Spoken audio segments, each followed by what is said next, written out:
Jamil ibn Murra says that Muwarriq al-Ijli was one of my best friends in this dunya, and he was like a brother to me.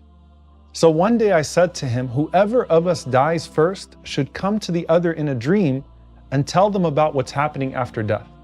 So he said, Muwarriq died. And then my wife sees a dream where he's knocking on the door to visit.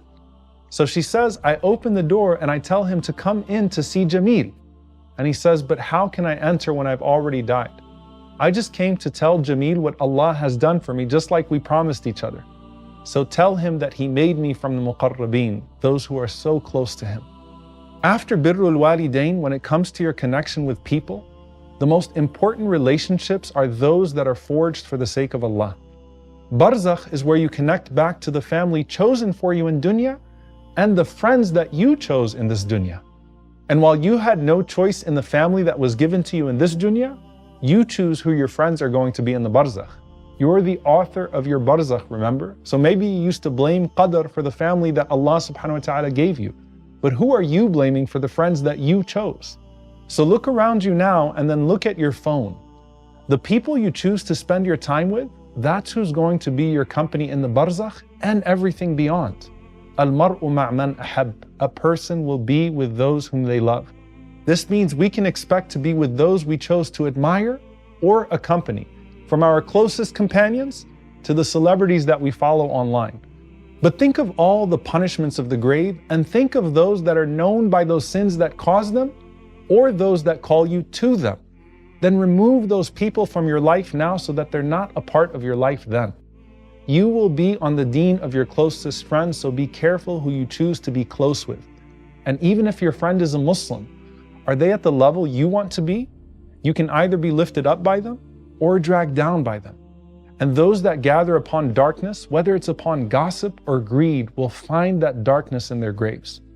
But those that chose to come together for the sake of Allah, like working on a da'wah project or feeding the homeless or standing up for justice together, or maybe studying the deen together, or helping each other improve in their personal worship, then this light that they gathered here will illuminate their graves together. Holding on to that friendship is as important as holding on to anything else when you're dying. And that's why Al-Bara ibn Azib radiallahu ta'ala anhu narrates that I was sitting in a gathering with the Prophet sallallahu alaihi wasallam, and he said, do you know which handhold of faith is the strongest? Al-urwatul wuthqa. So he said, the salah. He said, inna salata hasana, wa ma hiya biha. The Prophet sallallahu alaihi wasallam said, the prayer is great, but that's not what I'm talking about. So the Sahaba started to mention different acts of worship until the Prophet ﷺ saw that they weren't going to get it right.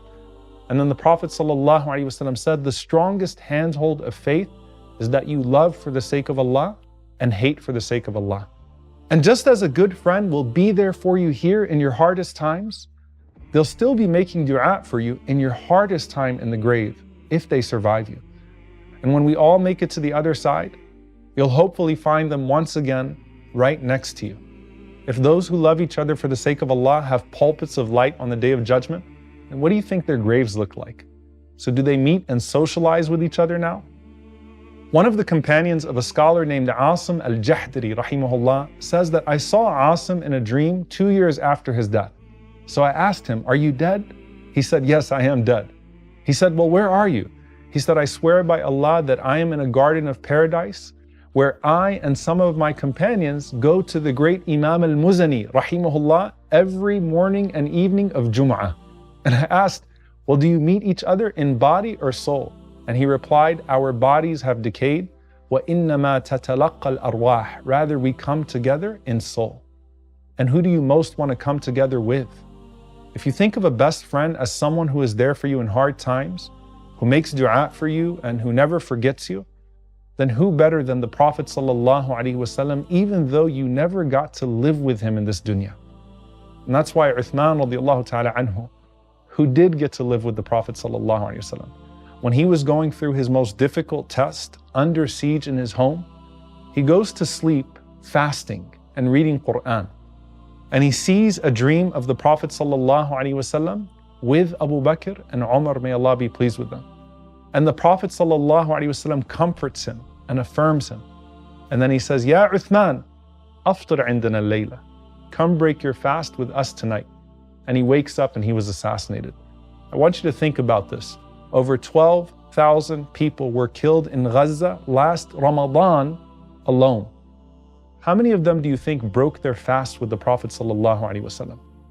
And if you knew that the Prophet ﷺ was waiting for you, no one else in the world is better company. And that's why when Bilal radiallahu ta'ala anhu was dying, his wife was standing over him and saying, wa huzna, what grief, what grief. And he said, bal quli wa farha, rather say what joy. Ghadan alqa al-ahibba, Muhammadan wa hizbah. Tomorrow I will be with my beloved ones again, Muhammad sallallahu alaihi wasallam and his companions. So you too long for the Prophet sallallahu alaihi wasallam's company. But are the ones standing with you now helping you towards him or moving you away from him? And then imagine standing beside those who called you closer to Allah, ready to be greeted by the best of Allah's creation because you chose your company wisely. At that moment, you'll see that yes, the Prophet ﷺ will know you and love you, but will you know everyone around him?